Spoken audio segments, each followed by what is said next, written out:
தமிழகத்தில் இன்று முதல் வெப்பநிலையின் தாக்கம் என்பது படிப்படியாக குறைய உள்ளது. அதே நேரத்தில் இன்று முதல் மழையின் தாக்கம் என்பதும் படிப்படியாக அதிகரிக்கப் போகிறது. அடுத்து வரக்கூடிய நாட்களில் தமிழகத்தின் அனைத்து மாவட்டங்களுக்கும் கோடை கால மழை மிக சிறப்பான மழை என்பது உள்ளது. இந்த மே மாதம் போதும் என்ற அளவிற்கு மழை என்பது உள்ளது. அதில் எந்தவித மாற்று கருத்துக்கும் இடமே கிடையாது. கடலோர மாவட்டங்களுக்குமே நல்ல மழை உள்ளது. குறிப்பாக சில கடலோர மாவட்டங்களுக்கெல்லாம் மிக அதிகமான மழை என்பது உள்ளது அடுத்து வரக்கூடிய நாட்களில். அதையும் தாண்டி மேற்கு தொடர்ச்சி மலையை ஒட்டியுள்ள மாவட்டங்கள், கொங்கு மாவட்டங்கள், தமிழகத்தின் உள் மாவட்டங்கள், கர்நாடகா ஒட்டியுள்ள மாவட்டங்கள், தென் மாவட்டங்கள் என பல்வேறு விதமான மாவட்டங்களுக்கு மிக மிக அதிகமான கோடை மழை என்பது இந்த ஆண்டு அடுத்து வரக்கூடிய நாட்களில் இந்த மே மாதம் மிக சிறப்பான ஒரு மழை என்பது பெய்யப் போகிறது. எனவே மழை இல்லை என்று யாருமே கவலைப்பட தேவையில்லை. கவலைப்படுபவர்களாக இருந்தாலும் அடுத்த 2 அல்லது 3 நாட்களுக்குள் உங்களுடைய கவலை என்பது குறையும். அதில் எந்தவித மாற்று கருத்துக்கும் இடமே கிடையாது. மிக மிக சிறப்பான ஒரு மழை என்பது உள்ளது. கடந்த சில நாட்களாக, அதாவது நேற்று முன்தினம், அதற்கு முன்தினம் என்று கடந்த சில நாட்களாகவே வெப்பச்சலன மழை என்பது ஆங்காங்கே பெய்ய தொடங்கிவிட்டது. பெய்து வருகிறது. நல்ல ஒரு மழை என்பது பெய்கிறது. பெய்யக்கூடிய இடங்களில் சில இடங்களில் ஆலங்கட்டி மழையாகவும் பெய்யும். அதாவது பயங்கரமாக வெயிலடித்து 114 டிகிரி ஃபேரன்ஹீட்டு 110 டிகிரி ஃபேரன்ஹீட்டுக்கெலாம் வெயில் எடுத்த பிறகு உங்களுக்கு மழை பெய்யும் போது ஆலங்கட்டி மழையாக தான், அதுவும் கோடை காலத்தில் பெய்யக்கூடிய மழை என்பது ஆலங்கட்டி மழையாக தான் இருக்கும் ஓரிரு இடங்களில். எனவே மழை பெய்யும் இடங்களில் ஆலங்கட்டி மழையாக இருக்கும். அதில் எந்தவித ப்ராப்ளமும் இல்லை. அதுவும் அனைத்து இடங்களிலும் இருக்காது. பொதுவாக இந்த மே மாதத்தில் பதிவாகக்கூடிய கோடை கால மழை என்பது பெரும்பாலும் தமிழகத்தின் உள் மாவட்டங்கள், மேற்கு தொடர்ச்சி மலையை ஒட்டியுள்ள மாவட்டங்கள், கொங்கு மாவட்டங்கள், கர்நாடகா ஒட்டியுள்ள மாவட்டங்கள் தான் பெய்யும். அதையும் தாண்டி கடலோர மாவட்டங்களை முயன்று வர முயற்சிக்கும். சில சமயம் பெய்யும், சில சமயம் பெய்யாது. ஆனால் இந்த ஆண்டு மிக சிறப்பான மழை கடலோர மாவட்டங்களுக்கும் உள்ளது. குமரி முதல் திருவள்ளூர் வரை இடைப்பட்டுள்ள கடலோர மாவட்டங்களுக்கும் உள்ளது. நன்றாக புரிந்து கொள்ளுங்கள். குமரி கடல் அருகே வருகின்ற 12 அல்லது 14ஆம் தேதி வாக்கில் காற்று சுழற்சி என்பது உருவாகப் போகிறது. வங்கக்கடல் மற்றும் அரபிக்கடலோட வெப்பநிலை 32 டிகிரி செல்சியஸாக இருக்குது. குமரி கடல் வெப்பநிலையும் அதே போல் தான் இருக்கிறது. குமரி கடலில் வரக்கூடிய 12ஆம் தேதி முதல் 14ஆம் தேதி இடைப்பட்ட நாட்களில் 13ஆம் தேதி மையமாக வைத்து அல்லது 12ஆம் தேதியே காற்று சுழற்சி என்பது உருவாகப் போகிறது. எனவே நன்றாக புரிந்து கொள்ளுங்கள். காற்று சுழற்சியுடன் இணைந்த வெப்பச்சலன மழையாக, கோடை மழையாக தமிழகத்தின் பெரும்பான்மையான மாவட்டங்களில் மழை என்பது பெய்யப் போகிறது. கடலோர மாவட்டங்களுக்கு மழை உள்ளது. நன்றாக புரிந்து கொள்ளுங்கள். அந்த கடலோர மாவட்டத்திலும் கடலூர் முதல் திருவள்ளூர் இடைப்பட்டுள்ள கடலோர பகுதிக்கு மழை என்பது குறைவாக இருக்கும். அதற்கு தெற்கே உள்ள கடலோர பகுதிகளுக்கு மிக மிக அதிகமான மழை என்பது போதும் என்ற அளவிற்கு கனமழை, ஒரு சில இடங்களில் மிக கனமழை என்ற அளவிற்கு கடலோர மாவட்டங்களுக்கே. நன்றாக புரிந்து கொள்ளுங்கள். கடலோர மாவட்டங்களை பொறுத்தவரை 12ஆம் தேதிக்கு பிறகுதான், இன்னும் குறிப்பாக சொல்ல வேண்டும் என்றால் 14ஆம் தேதிக்கு பிறகுதான் கன முதல் மிக கனமழை என்பது எதிர்பார்க்கப்படுகிறது கடலோர மாவட்டங்களுக்கு. காரணம், குமரி கடல் அருகே காற்று சுழற்சி என்பது உருவாகி தமிழகத்தின் தென் கடலோர மாவட்டங்களான, குறிப்பாக தென் கடலோர மாவட்டங்களுக்கு மிக சிறப்பான ஒரு மழையை கொடுக்கும். அதற்கு அடுத்தபடியாக இன்று பார்க்கும்போது முதல்ல உள் மாவட்டங்களுக்கு தான்.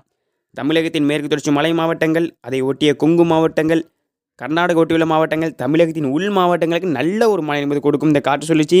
அதே போன்று தென் தமிழக கடலோர மாவட்டங்களான தூத்துக்குடி, திருநெல்வேலி, ராமநாதபுரம், சிவகங்கை, புதுக்கோட்டை ஆகிய மாவட்டங்களுக்கும் மிக மிக சிறப்பான ஒரு மழை என்பதே இந்த காற்று சுழற்சி என்பது கொடுக்க போகிறது. அதில் எந்தவித மாற்று கருத்துக்கும் இடமே கிடையாது. கோயம்புத்தூர்லேருந்து நேற்று ஒரு ஆள் கமெண்ட் பண்ணியிருந்தாங்க, மழையே இல்லை, நம்பிக்கை போயிடுச்சுன்னு. கோயம்புத்தூருக்கு அடுத்து வரக்கூடிய நாட்களில் போதும் என்ற அளவிற்கு மழை என்பது உள்ளது. தினமும் கோயம்புத்தூரில் ஆங்காங்கே மழை என்பது பெய்து கொண்டு தான் இருக்கிறது. நன்றாக புரிந்து கொள்ளுங்கள். தினமும் கோயம்புத்தூர் மட்டுமல்ல, கரூரில் மழை பெய்யுது, திருப்பூரில் மழை பெய்யுது, ஈரோடில் மழை பெய்யுது, வேலூரில் மழை பெய்யுது, திருவண்ணாமலையில் மழை பெய்யுது, சேலமில் மழை பெய்யுது. ஆனால் மழை பெய்யக்கூடிய இடங்களில் ஒதுக்கி தான் பெய்யுது. ஆனால் அது வரக்கூடிய நாட்களில் அனைத்து மாவட்டங்களுக்கும், மாவட்டத்தின் அனைத்து பெரும்பான்மையான இடங்கள் என்று இல்லாமல் மாவட்டம் முழுவதுமே அடுத்து வரக்கூடிய நாட்களில் மிக சிறப்பான ஒரு மழை என்பது பரவலாகவே பருவமழை போல மிக சிறப்பான ஒரு மழை என்பது உங்கள் பகுதிக்கு இருக்கப் போகிறது. அதில் எந்தவித மாற்று கருத்துக்கும் இடமே கிடையாது. தற்போது தான் வெப்பச்சலன மழை என்பது ஆரம்பம். அதனால ஒரு குறிப்பிட்ட இடத்துல ஒதுக்கி பெய்கிறது. அடுத்து வரக்கூடிய நாட்களில் அப்படி இருக்காது. நிச்சயம் இன்னும் குறிப்பாக சொல்ல வேண்டும் என்றால் இன்று முதலே மேலும் அதிகரிக்கும்.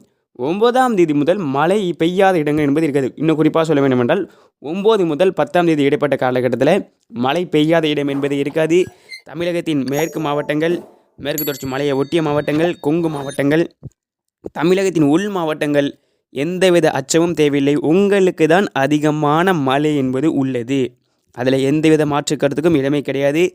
மீண்டும் மீண்டும் சொல்வது என்னென்னா, இந்த ஆண்டு கோடை கால மழை மிக அதிகமான மழை என்பது உள்ளது. தென்மேற்கு பருவமழை போதும் போதும் என்ற அளவுக்கு உள்ளது. கேரளா, கர்நாடகா, தமிழகம், மேற்கு தொடர்ச்சி மலை, குஜராத், மகாராஷ்டிரா, மும்பை மட்டும் கிடையாது, தமிழகத்திற்குமே இந்த ஆண்டு தென்மேற்கு பருவமழை காலத்தில் பெய்யக்கூடிய வெப்பச்சலன மழை போதும் போதும் என்ற அளவிற்கு உள்ளது. அதே நேரத்தில் கடலோர மாவட்டங்கள் மிக அதிகமான வெப்பச்சலன மழையை இந்த ஆண்டு கோடை காலத்தில், அதாவது தென்மேற்கு பருவமழை காலத்தில் மிக அதிகமான வெப்பச்சலன மழையை கடலோர மாவட்டங்களே பெறப்போகிறது. அப்போ உள் மாவட்டங்கள் எந்த அளவிற்கு மழை என்பது உள்ளதை நீங்களே புரிந்து கொள்ளுங்கள். மிக மிக அதிகமான மழை என்பது உள்ளது. கோயம்புத்தூர்லேருந்து நேற்று கேட்டவங்களுக்கு கவலையே தேவையில்லை. மிக அதிகமான மழை கோயம்புத்தூர் மாவட்டத்திற்கும் உள்ளது. மிக சிறப்பான ஒரு மழை என்பது பெய்ய போகிறது. அதே நேரத்தில் மீண்டும் மீண்டும் சொல்கிறதா தான், வங்கக்கடலோட வெப்பநிலை பார்க்கும்போது 32 டிகிரி செல்சியஸ் இருக்குது. அரபிக்கடலோட வெப்பநிலையும் அதே நிலை போல் தான் இருக்கிறது. குமரி கடலோட வெப்பநிலையும் அதே போல் தான் இருக்கிறது. உலக மேப்பிலேயே உலகத்திலேயே மிக அதிகமான கடல் வெப்பநிலை கொண்ட பகுதியாக நம்ம இந்திய பெருங்கடல் தான் இருக்கிறது.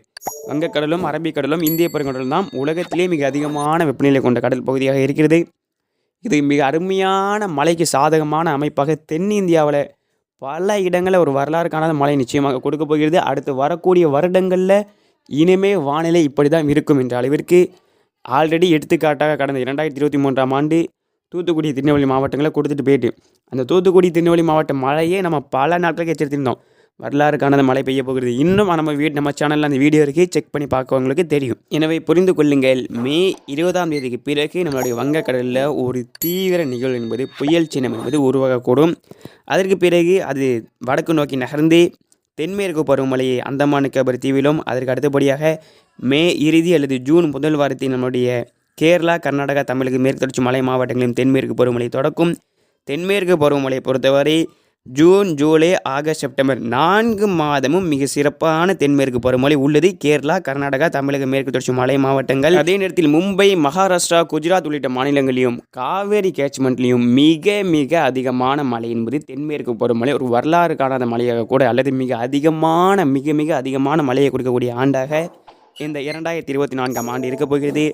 அதே வேளையில் தென்மேற்கு பருவமழை காலகட்டத்திலே தமிழகத்தின் பெரும்பான்மையான மாவட்டங்கள் என்று சொல்வதை விட தமிழகத்தின் அனைத்து மாவட்டங்களும் மிக மிக அதிகமான மழையை, தென்மேற்கு பருவமழை காலகட்டத்தில் பெய்யக்கூடிய வெப்பச்சலன மழை மிக மிக அதிகமான மழை தமிழகத்துக்கும் இருக்கிறது. அதற்கு பிறகு வடகிழக்கு பருவமழை மிக சிறப்பான வடகிழக்கு பருவமழை ஆண்டாக இந்த ஆண்டு இருக்கப் போகிறது என்பதால் மிக மிக அதிகமான மழை தமிழகத்திற்கு இருக்கப் போகிறது. அதில் எந்தவித மாற்று கருத்துக்கும் இடமே கிடையாது. எனவே புரிந்து கொள்ளுங்கள், அடுத்து வரக்கூடிய நாட்களில் தமிழகத்தின் பெரும்பான்மையான மாவட்டங்களுக்கு வெப்பச்சலன மழை என்பது தீவிரமடைய போகிறது. தென் மாவட்டங்கள் அனைத்து மாவட்டங்களும், டெல்டா மாவட்டங்களில் தெற்கு டெல்டா கடலோர பகுதி மற்றும் அதை ஒட்டிய உள் மாவட்டங்கள், வடக்கு டெல்டாவில் மழை இருக்கும், சற்று குறைவாக இருக்கும். அதேபோல் வட கடலோர மாவட்டங்களுக்கு மழை உள்ளது, மற்ற மாவட்டங்களுக்கு காற்றும் குறைவாக இருக்கும். கடல் காற்று தப்பியும், அதாவது கடல் காற்றை முன்னேறி மழை வந்து கொடுக்கும். ஆனால் மற்ற மாவட்டங்களை காட்டிலும் வடகடலோர மாவட்டங்கள் மழை குறைவாக இருக்கும். கொங்கு மாவட்டங்கள், மேற்கு தொடர்ச்சி மலை ஒட்டிய மாவட்டங்கள், உள் மாவட்டங்கள் கவலையே வேண்டாம், மிக மிக அதிகமான மழை உள்ளது. அதேபோல் தென் மாவட்டங்களும் தென் கடலோர மாவட்டங்களும். தொடர்ந்து இணைந்திருங்கள், சப்ஸ்கிரைப் பண்ணி பெல் ஐக்கான் ஆல்ல கிளிக் பண்ணி